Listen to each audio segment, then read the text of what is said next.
Hey guys, Road Warrior back here. I was recently asked several times to put up a how to make ground baits and fishing plant, that sort of thing. We're going to start here with your feeder mixes. Again, if you go over there that tab, you can switch off that so you're not on the bait coin ones. Be careful that you do. I would strongly suggest no matter what platform you do on that, do that as well. So kind of going through the main feeder mixes, and that's kind of what you want to start. Kind of go through here, read them. A lot of them are self-explanatory. Obviously, black roach for black. For roach, that sort of thing. You will find some oddities in the game, however, in certain competitions, I think, for real, adding universal with active feeder seems to work better, like Roach Rider, Teenies of the Night, that sort of thing, if you experiment with the active feeder and the universal mix as well. Moving on here, just to the kind of the top three, you'll see is Carp Rival, Catfish Destroyer, Grandfish, Big Riverine or Big Breamer. Now again, just look through your labels, see which one's hot, cold, that sort of thing, and that's kind of where you want to start there. Again, just kind of save yourself the bait coins. Make sure you kind of do isolate that out on that tab to the side. That will save you some bait coins from accidentally spamming the X button or your mouse. Now, so I'm not going to get too far on these, but the same kind of a thing there. Now, one keynote on these method mixes, they're for PVA bags and mesh bags, that sort of thing. So refer to my PVA bags for that. Again, keynote here on the particles, moving on to those. You will not get oversized with a method mix. In other words, they'll just attract. In other words, you can't put the particles with the method mix. Thus, you cannot get oversized fish in the game without your particles. Your main two there is the hemp and the hemp corn and the oil pea cake. Also, this one's kind of a universal for whitefish. Again, read the labels on that stuff, guys, as you go and experiment. You might find that those are better, again, on roach as well, as versus the hemp corn or that sort of thing. But a lot of that stuff, again, just read your labels. Going to the aromas, kind of going through these briefly. Again, coming over here to the tab, getting away from the bait coin, or the golden stuff, I should say. I have not really seen any big benefit to those. I would say save your bait coins unless somebody can prove otherwise. Going through here, again, just reading these, they are self-explanatory. Obviously, spicy roach would be for roach. Spicy worms could be for bream, but they would also work on roach as well. Again, experiment with this stuff. Again, tutti frutti, that sort of thing. Look and see if it's warm. There's all seasons like X flavor, big octopus. Obviously, giant octopus is very friendly for or very commonly used on eel, catfish, that sort of thing. They do work on carp as well. Keynote on both of those is they're universal and hot and cold. Doesn't really matter. They're all seasons. So pay attention when you're putting your mixes together. Sometimes, you might want too sweet and a sour, so to speak, or universal. Pay attention when you're putting that stuff together. And again, ultimately, the goal of this video is just kind of showing you the basics here on putting this stuff together. For a lot of you guys that are still trying to learn this, you want to start over here on your tab, go over, clear that off. You should have empty templates. I have a bunch of templates saved. Also, if you end up finding a mix, make sure that you back that up on a notebook. Sometimes those things can just disappear randomly from update to update. I've had it happen to me before. So if it's anything important, even though this tab or template will save it for you, anything very, very important, I strongly emphasize saving that on a notebook somewhere, or just having it in your memory. A lot of mine I've got built into my memory now, at least my main 2 or 3. Starting here with your feeders or your ground bases is where you want to start. Again, this is self-explanatory, but let's say you're going for carp. Obviously, you want to put a full bag of Carp Rival in there. Come over, and there's multiple ways that you can do this. Again, experiment on your own. I'm just kind of showing you a basic way to put this stuff together. In the event that you didn't even know how to mix this, I do have spot tips up somewhere on my channel, but they wanted a more up-to-date thing, so that's what I'm trying to do now. With that being said, I usually go down to my aromas, and here's why.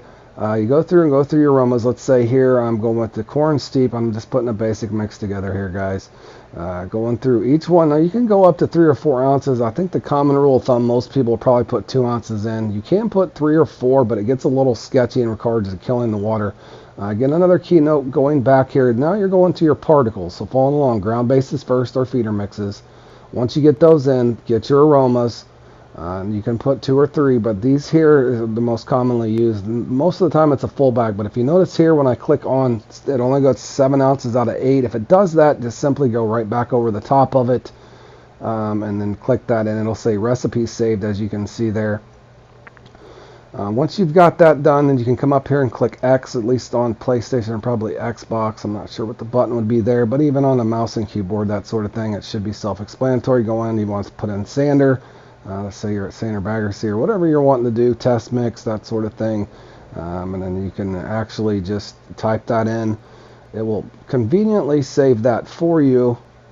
And again, if you find something that you like, again, back that up on a notebook somewhere. That does help you. Frustration in the end. Ultimately, my buddy Grizzly once had a really good bream mix and had lost it somehow. My buddy Grizzly Tracks, and it's happened to me as well. Now, this here is a really popular mix I developed myself. Feel free to screenshot this. I've used this in a lot of competitions. I actually won the Mighty Carp Tour Qualifier 1 with that. Ever since, it's been one of those sentimental mixes. I do use this in a lot of competitions. Now, sometimes in some of the other competitions, like maybe Jolly Carp, I might veer away from it here and there, just depending on kind of how my run's going. But I have used it as Jolly Carp as well. But it does seem to work a lot on the harsher peaks for sure, just because of the aromas and stuff in there. Again, coming down over here in the event that you didn't know how to do metric, if you caught what I did there, I went to the settings. Change your settings to go over to metric, but this is kind of what these look like in metric. For my metric friends, you can rewind that and see what I did there to go from imperial to metric. In the event that you're struggling there, but that's what that mix looks like in metric for any of my metric friends.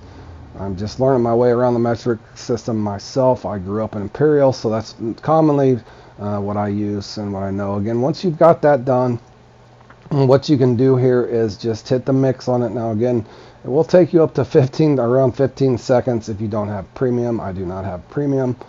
So once that mix is through, a couple things while I got you here. In the event that you're watching this video and you have a catapult or that sort of thing, if I wanted to click that on there. You do have a catapult, and I'm just going to show you something here briefly. You can click that off if you just want to hand toss. So you can just throw that by hand. Now, if you want the actual catapult, go over to your inventory, whatever catapult you have. But I want to kind of show you something that I don't like about these things. For anybody that gets excited, if you go to purchase this, you will see that there is no reticle. That's right, guys. There's no reticle to aim these things. Now, there might be a guy that figured out a trick or something, but for me personally, not having a reticle to aim, it's just craziness. So you just, you're kind of looking around here. There's no center part as far as reticles. You don't really know where you're throwing it, so it just kind of just randomly goes out there. Not too bad for not having a reticle, but nonetheless, I don't think it's very accurate. Again, if it had a reticle, I wish Fishing Planet would add that. They might be used a little more. Again, they're around a 20-foot diameter around whatever marker you're throwing your spod mix at, that sort of thing is what they usually say. But again, in the event that you want to just hand toss this, again, this is a how to use ground bait video, so I'm just kind of showing you every area of which. So again, it takes an extreme amount of time for this to load up, but in my opinion, I think hand tossing, if you're forced to do so, it's more accurate in my opinion than the actual catapult. As you can see here, even though you don't have a reticle, you can kind of slowly but surely, once you get that dialed in, you can move to the right or the left and just kind of stick it in place, and it'll be more accurate than the actual catapult itself. So once this reloads here, I'll go ahead and unequip that, and we'll put the again, just kind of throwing this out here though. As you can see, I slid sideways. Now I've got it kind of somewhat accurate. Now unequipping that, or coming over here, you simply go down to your spod rod and just double click that. And then from there, it's pretty self-explanatory. Again, everybody can do it a little different depending on what you're doing. Majority of the time, most people will say they throw all the mix out. You can throw half the mix out. Entirely up to you. I normally throw all the mix out in instances where I'm trying to get oversized carp or farming, that sort of thing. And now if I'm in a hurry, or depending again on the application, I might just throw out part of the mix. Again, there, as you can see, I'm clicking that to save self time, so you can clip your line. As you can notice there, rewind that if you needed to. Now again, here's my Lake Placid mix, which I'm kind of just showing you this in action after I threw out all the mix, and just going through various competitions here, as well as a little bit of free fishing. This is a very universal mix for you when you first start. From there, I would strongly encourage you to try out some of your own mixes. Again, keep in the middle note that to look through all of your ingredients, or read those labels carefully. They will get you in a ballpark. Again, more times than not, you're going to want an all season, that sort of thing, and aromas. At night, harsher weather for the most part. You want fruitier flavors or warm flavors when the weather is compatible for those particular aromas. That's a big key tip there, is just pay attention to your aromas. A lot of those things most people might use, is just carp rival, that sort of thing. But do pay attention to your aromas depending on the peak. Again, this is my Lake Placid. I've won this thing several times with that mix. And I've had some bad runs as well, and I think that's just RNG, whether you're missing on silver or for whatever reason your spot might not be active. But nonetheless, this is a great mix to get you guys started. From there, I would again make sure that you do experiment on your own. You might be able to find your own secret little mix, or even fine tune somebody else's mix. But I would strongly encourage you again to make sure that you at least learn this. It's something that will help you with the recatch. It'll help you with competitions. It'll help you farming. And anytime you're going for anything oversized, it's definitely going to make the European fishing so much more fun. Whether you're doing checklists, that sort of thing, small fish, big fish, you'll find that it's very, very entertaining. Again, this is just Lake Placid here, just kind of showing you here on a rainy, cloudy day here at Willow. This mix actually works extremely well here, no matter what you're going for. Carp wise, you'll do really well on it. Again, another thing I may not have mentioned there, if you're going for catfish, that sort of thing, obviously, use your brain. The main component would be Catfish Destroyer, not Carp Rival. You would want a full bag of Catfish Destroyer. Start with your base first, work outwards. See what you're attracting. Again, without the particles in there, you're not going to get oversized. But if you're merely looking to attract something, don't add your particles yet. Start with your ground bases and your aromas. Add particles on later once you've figured out what you're trying to attract and if your mix is actually working or not. I hope this helps you guys out. And take care, and we'll see you in the next one.